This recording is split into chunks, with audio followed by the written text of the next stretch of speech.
Makalipas sa mahigit isang dekadang pagtatago, arestado na sa Bacoor, Cavite ang suspect sa kasong pagpatay sa isang tanod sa Tondo, Maynila.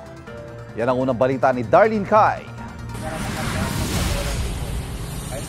Matapos ang 16 na taong pagtatago, naaresto na ng mga otoridad si Michael Garcia sa Bacoor, Cavite. Wanted siya sa pagpatay sa isang barangay tanod sa Tondo, Maynila noon pang 2007. Nagkaroon sila ng matagal na alitan.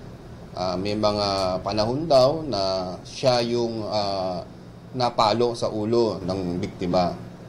At may mga panahon din na may mga pang-aasar na naganap laban doon kay Michael Garcia. Hanggang nangyari raw ang krimen nang mag-abot sila sa isang lamay. Inamin niya naman po na siya ay nakainom. At doon sa inis niya doon sa kanyang napatay, dinapitan niya ito at habang may dala siyang kahoy at pinalo niya sa ulo. Agad ikinamatay ng biktima ang pamamalo. Simula noon, kung saan-saan na raw nagtago ang suspect.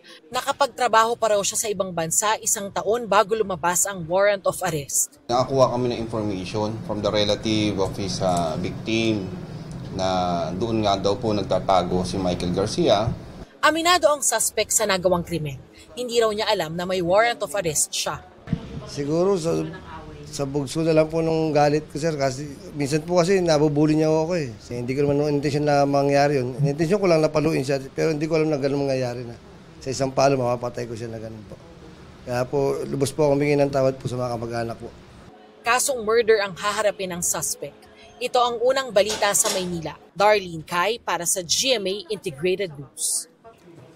Mga kapuso, para laging una sa mga balita, bisitahin at mag-subscribe sa GMA Integrated News sa YouTube. Sa mga kapuso abroad, samahan niyo kami sa GMA Pinoy TV at sa www.gmanews.tv.